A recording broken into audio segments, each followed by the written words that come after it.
And here we are. Finally, I get to talk about the good stuff. Like with all my other videos summarizing the good, the bad, and the ugly of all the horror of 2022, I'm not spoiling any of these movies. I'll tell you all where to watch them, why these are some of the best of the year, and I'll even point out the fair criticism that they could have. They aren't ranked, but I stand by all of these movies and I do recommend them. Though I'll admit, some of these picks may shock, terrify, and infuriate you viewers. And here's my response to all of the hate, rage, and confusion that I'm sure will happen in the comments. Oh, bring it on! Let it rain down on me! Let's get spooky.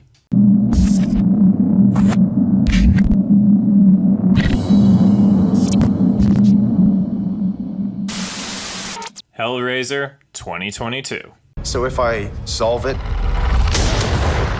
do I get a prize? I do.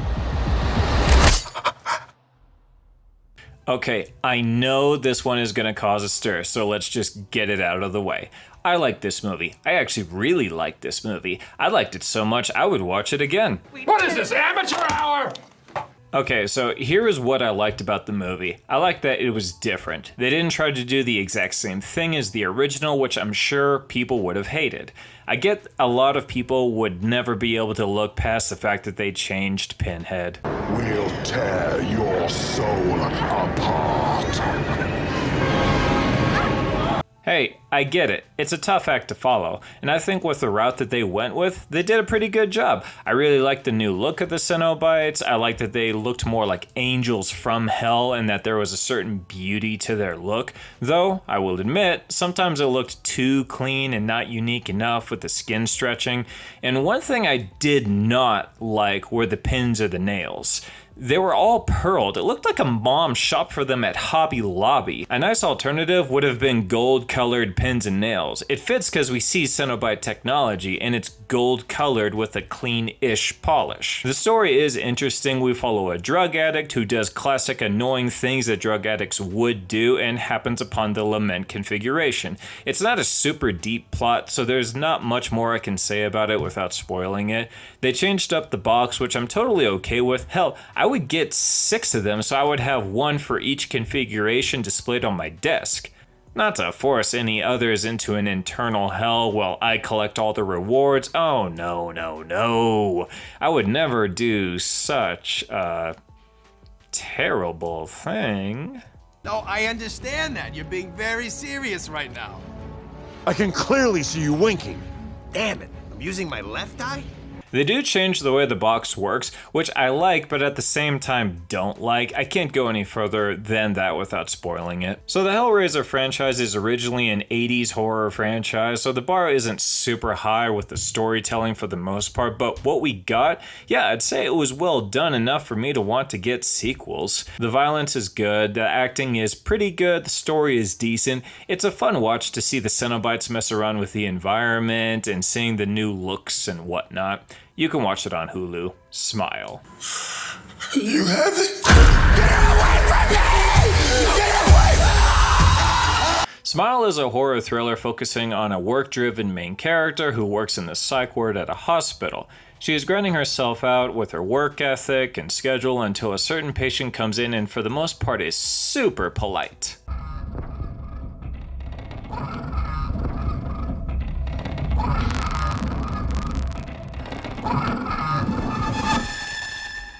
Yeah, after some weird, she feels the polite smile curses surrounding her in every aspect of her life.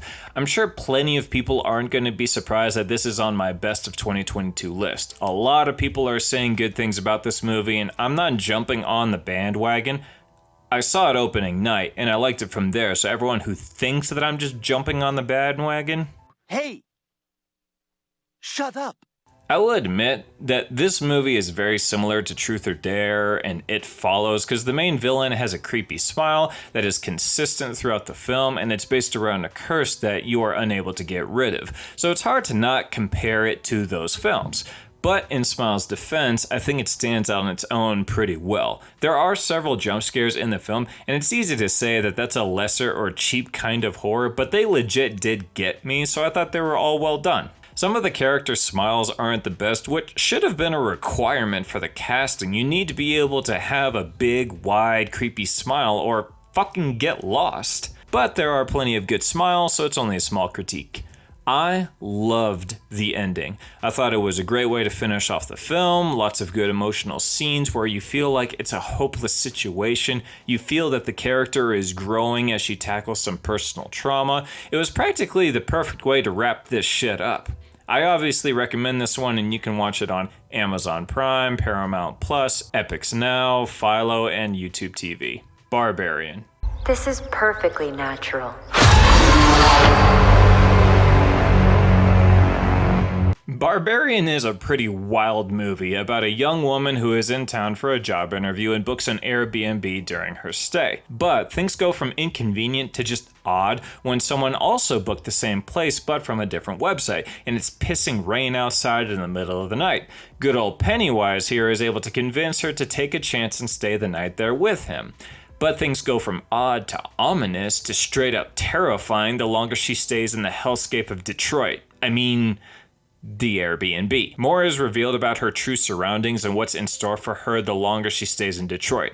I mean, the Airbnb. This movie is a bit hard to review because it's so unpredictable. I mean, it's predictable that it's on my list because everybody was talking about it when it came out. But the plot goes to so many different places, it's impossible to predict what will come next. The movie is quite the ride, and I think y'all should see it without spoilers so you can enjoy the surprises that come.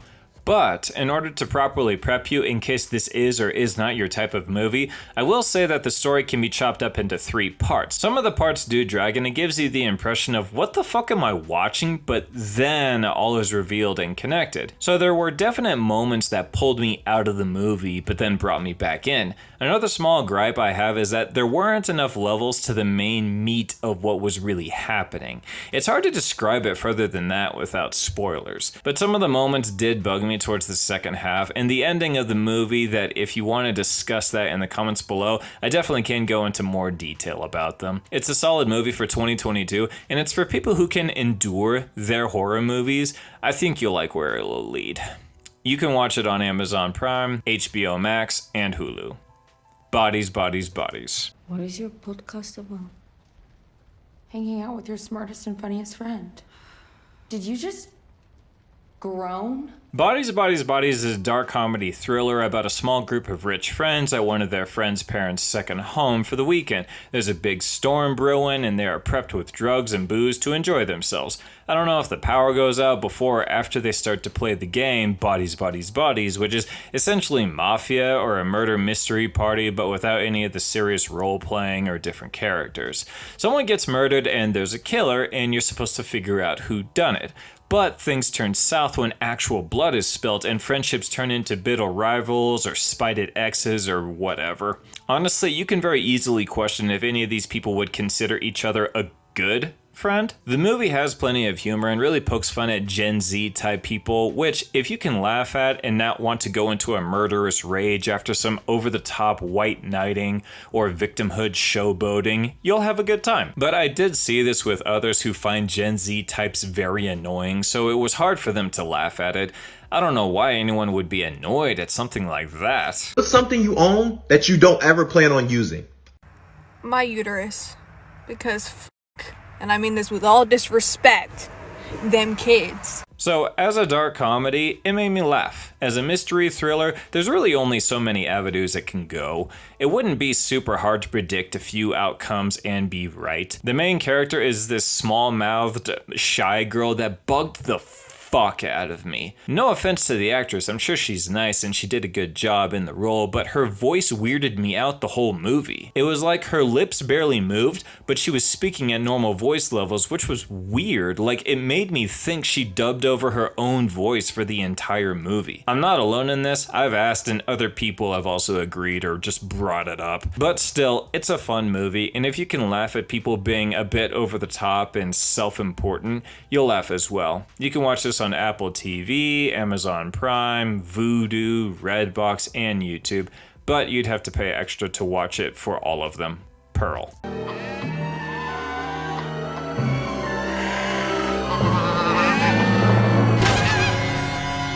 Pearl is the prequel to X. X was basically a southern slasher flick with predictable, unoriginal kills and a bunch of nudity, basically paying homage to 80s slashers. I wasn't a big fan of X, and I wouldn't go as far as to say that I hated it, but Pearl is a very different movie. Not a slasher at all. It's about a young German girl whose husband is off fighting in a war and she stays home with her aggressive German mother and wheelchair-bound father. She has dreams of being a line dancer for the moving pictures. She wants to be a star. How does it feel to be a superstar?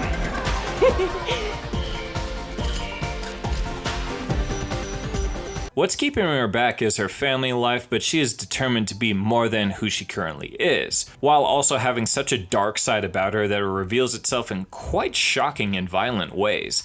I really liked this film. It dove deep on a personal level with a woman who truly felt stuck in her current situation and was aching to get out, but everything about her current situation was keeping her down. Chores on the farm, poor family, husband is away, crippled father, a mother who constantly humbles her verbally and sometimes physically. And whenever she reveals a bit about her true inner self to others, they are quite taken back and are like, okay, I'ma go. But she's like, why? Where are you going? Why are you going? What are you thinking? What did I do? It's really quite something. And if that's not enough to convince you to see this movie, she fucks a scarecrow. Dude, Okay, that is the only spoiler I will reveal, but if that doesn't convince you to see this movie, then I don't know what the hell would. You can watch this on Apple TV, Amazon Prime, Vudu, Redbox, and YouTube, but you'd have to pay extra to watch it. Watch her. Hello, darling. Watcher is a thriller about a young couple moving to Romania. It stars the same chick from It Follows, which is good. I like that movie and I wanted to see that actress in more good films. But in this movie, her husband has them relocate to Romania for work. He is originally from there, he speaks the language. She, on the other hand, doesn't speak a lick of Romanian. So while he works, she struggles to make friends, finds things to do, or go about on her own on a daily basis. Some local deaths stir up some worry and paranoia in her, and while she's trying to get herself comfortable in her Romanian apartment, this happens. Police in Romania raiding the home of controversial online influencer Andrew Tate. Sorry, I couldn't resist, but this happens.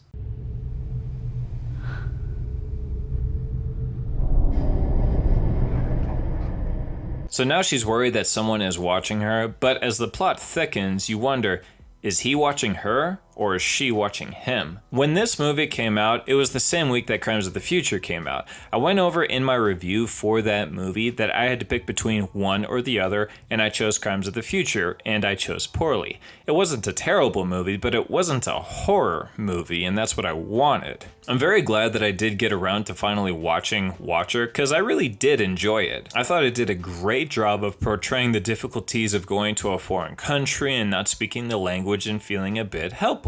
Not only that, but of someone who could be believed that someone is stalking them, but also someone who could be making a bigger deal about something that isn't happening. It's a pretty simple movie, not doing anything super unique, but it tells a story very well, and it made me feel for the main character, which is at minimum what you want from a movie. And with so many shit things getting released, it's easy to lose the good ones in the fray. You can watch this on Amazon Prime, Sling TV, and YouTube TV. Incantation. Incantation is a Taiwanese horror movie. Not too many of those out there in the world worth mentioning, but when I first reviewed this film, it was considered the highest growing Taiwanese horror movie of all time. So I decided to check it out. My full review of this movie is in the link below. But as a recap, I really like this movie. The movie takes place in 3 timelines. The past is about a small group of ghost hunters visiting a strange village with crazy rituals. The present follows the chick member of the group and her regaining custody of her daughter after finding out that she was pregnant while being on the last ghost hunt trip, giving birth and then dealing with some shit for a few years. In the present is her sending a message to us, the audience, of everything that has happened and that is about to happen. What makes this movie unique is the interactive aspect of it. The main character addresses us, the viewer, and interacts with us, which was nice and refreshing. Some of the scares are very good. I liked the lore. I liked the characters with how and why they cared about each other and how they showed it. There are very few things that I disliked about this movie, but if I must, there was a scare or two that didn't seem to fit in the movie because I've seen them before in other movies, so it feels cheap and tacked on, like that classic scream that you hear in so many movies, that it really begs the question of who the hell keeps having the idea to use this again and again.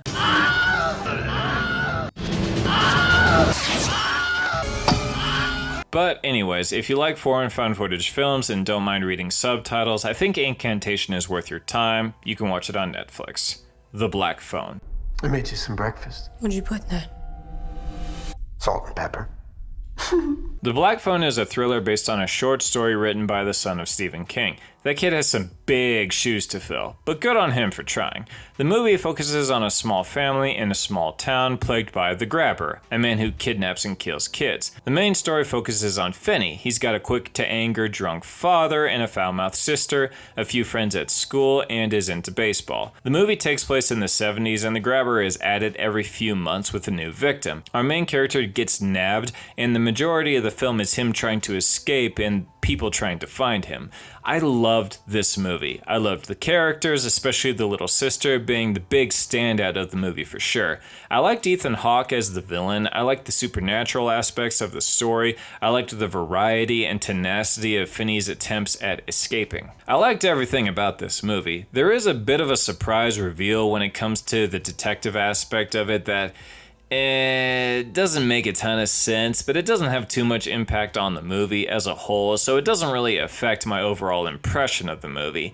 You can watch this on Amazon Prime. And I'ma call it there. That was a small list of some of my favorite horror movies of 2022. There are, of course, more, and I'll do a part 2 if this vid does well enough and y'all want to hear more. Thanks so much for watching. The channel has progressed in quality in the tail end of 2022, and I think the results reflect that, which is a nice motivator to keep the horror train going.